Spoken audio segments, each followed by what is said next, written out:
Who is Jesus, and what are these keys of the kingdom of heaven?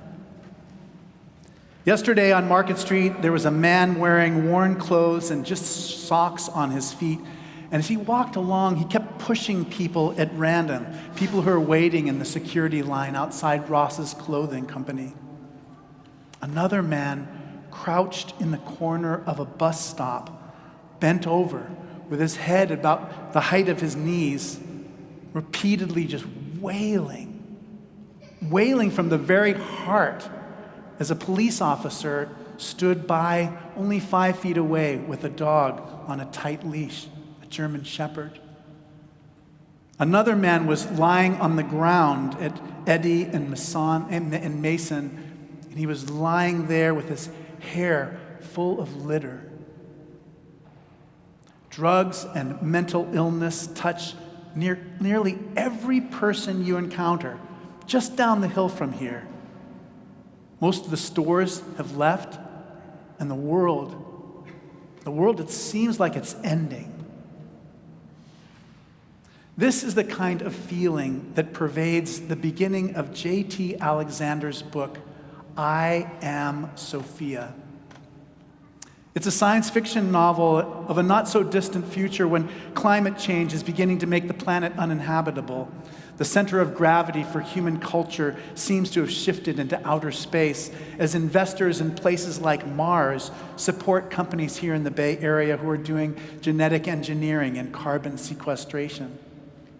San Francisco is no longer called San Francisco, but it's called Sanef, and it's one of the several independent states formed after the collapse of America.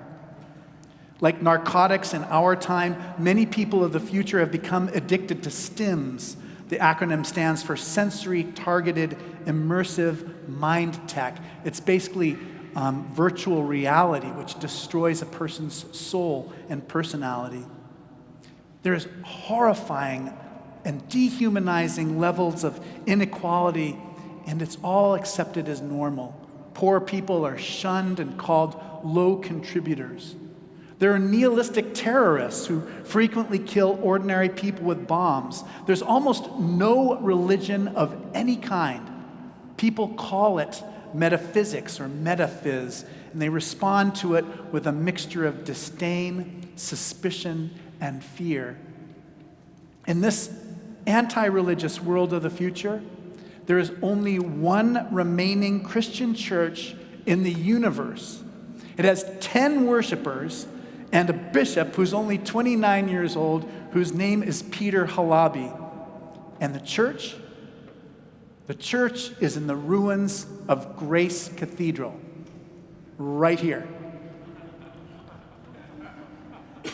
Yes, it's true. That's exactly what I said.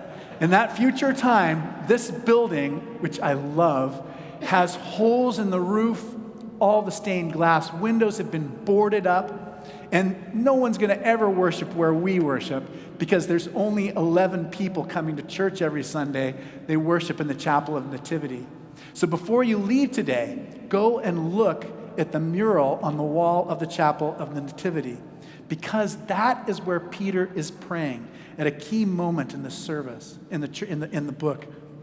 Peter worries about having to shepherd this small group of people, and he wonders if this is going to be the end of the church. And so he looks up the same mural that we look up at all the time. He sees that image of the Virgin Mary, and he says, I'm not asking for a big miracle, just something to let me know that God's still up there. So soon, a tent appears in front of the Gabberty doors, right there, and a homeless woman sheltered there enters the church as Peter is about to read the lesson. And she takes the book from him to read herself, and her first words are, I am.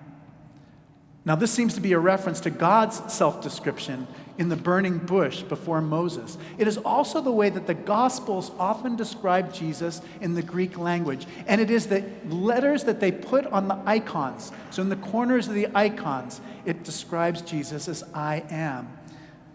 This young woman has a scar on her face from her cheek to her neck, and she She walks like a dancer, and she calls herself Sophia, which is the word for the divine feminine. So for most of the book, we wonder about this woman. Is she God? Is she Jesus Christ? Is she the second coming? Or is she sick, unstable, and deranged? Or is she just a fraud trying to manipulate the gullible Christians for the sake of her own agenda? Now, this is the feeling of the Gospel of Matthew. When Jesus is walking on the water and he rescues Peter, the disciples say, "What sort of man is this?"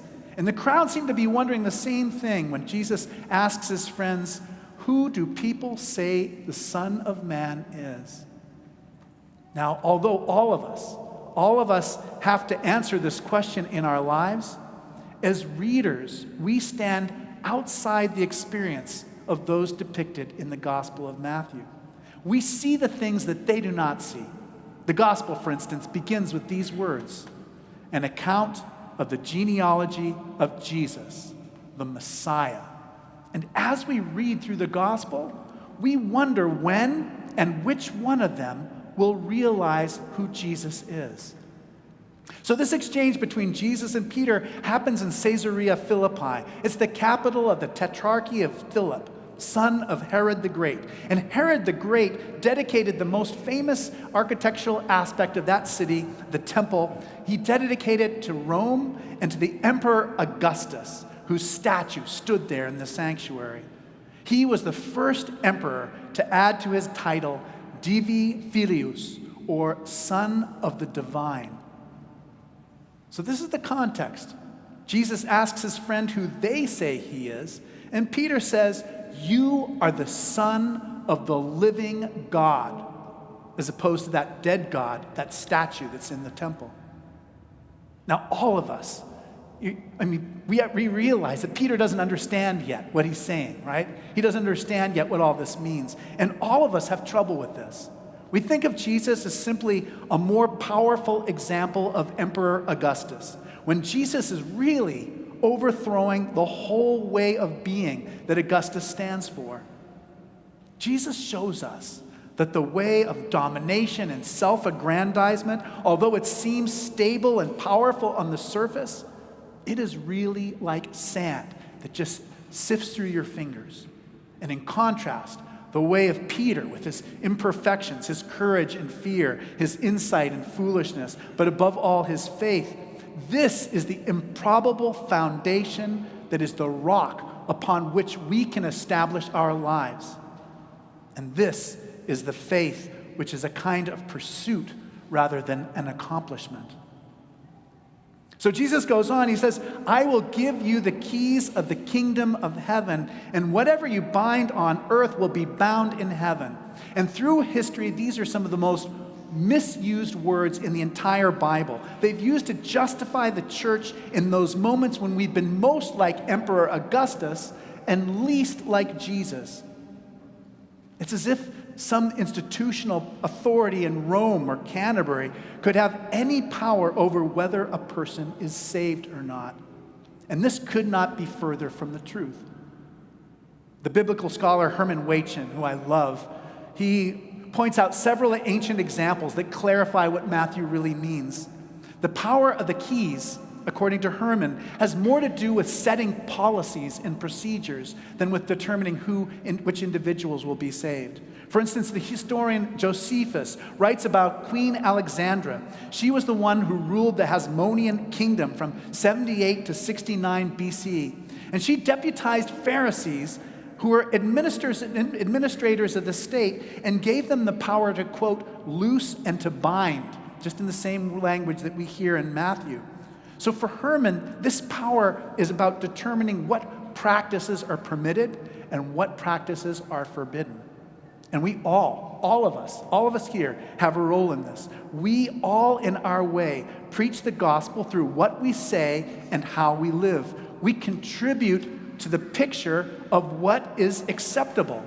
And we have a responsibility for creating the kind of society which is humane in its care for the kind of people that I saw on the street of San Francisco yesterday. Now, the Puritan theologian John Calvin from the 16th century writes that the reason that we have this passage about the keys of the kingdom of heaven is for you to realize and to be strengthened by it. He says that preaching the gospel of Jesus in your life, like I just described, is terribly dangerous. And it is important for us all to know that we are doing God's work and that God stands beside us as we do this. I was so lucky. I have my dear friend Bob here today. And I was in the vestry, and I was cutting all sections out of the sermon that I was going to cut out because I wanted to make the sermon the right length. And Bob said, don't cut those sections out. So thanks to Bob, we have this next section. And he's going to love this. This is right up Bob's alley. It might not be up your alley at all. But the 20th century theologian Karl Barth writes that the thought of God will always disturb the world. Our relations with each other will never be perfectly clear. We will never adequately understand our true situation in the world. And that is the reason why we need to orient ourselves toward the eternal, toward God, toward the heavenly. And that is the reason that Barth says this: for the vast ambiguity of our life is at once its deepest truth. We know that our thinking of the thought of eternity is never a thing completed in time. Our attention to Jesus, our prayer, is how we avoid being conformed to the world. It is how instead we are being transformed by the renewing of our minds in Christ. Now, about half the book in IAmSophia takes place right here in Grace Cathedral, and about half of the book takes place on Mars. And in the book, Sophia turns out to have been terribly abused as a child, but she was someone who also found nourishment in ancient books like the Bible and other Christian writings. And this makes her a kind of theologian. Was Sophia the Christ? I would hate to spoil that for you if you were to ever read this book. As he finds himself falling in love with her, though, Sophia has a great deal to teach that young bishop and us. She says, quote, "You are the guardian of a great treasure. It is your tradition, and it has an incredible spiritual value and almost miraculous capacity to change lives for the better. But you misplaced the keys to the treasure when scripture and religion became primarily about trying to determine who was right and who was wrong." And later, Sophia gives a kind of blessing. She says, "May your soul have deep roots and wings." And this means that the followers of Jesus need to have a foundation, a stable identity, but we also need room to evolve. Changes in technology and society leave modern people less rooted and more focused on wings. And you see this in this strong emphasis that we see around us on individual freedom, on innovation and progress. And in contrast, many of the Christians we read about in the newspapers regard the secular world as destructive and evil and off track. And this leads them to become so backward looking that they are all roots and no wings. The living, loving God of the gospel becomes to them something static and oppressive. What does not evolve dies. For generations, people at Grace Cathedral have known this, but it is up to us if we will continue to have roots and wings. Near the end of the novel, Sophia says to Peter, "You think strength means being untouched by the suffering we are approaching. You still do not know me." Will the San Francisco that we know and love die as people obsessively seek to save themselves? Will the future of Grace Cathedral lie in ruins? Will the world know who Jesus is? At the center of Grace Cathedral is not a statue of the emperor or a belief in domination and self-assertion. At the heart of our being is a living person, the living child of God. He calls us by name and offers the keys to a deeper, more humane, and faithful life. Come, let us follow Jesus.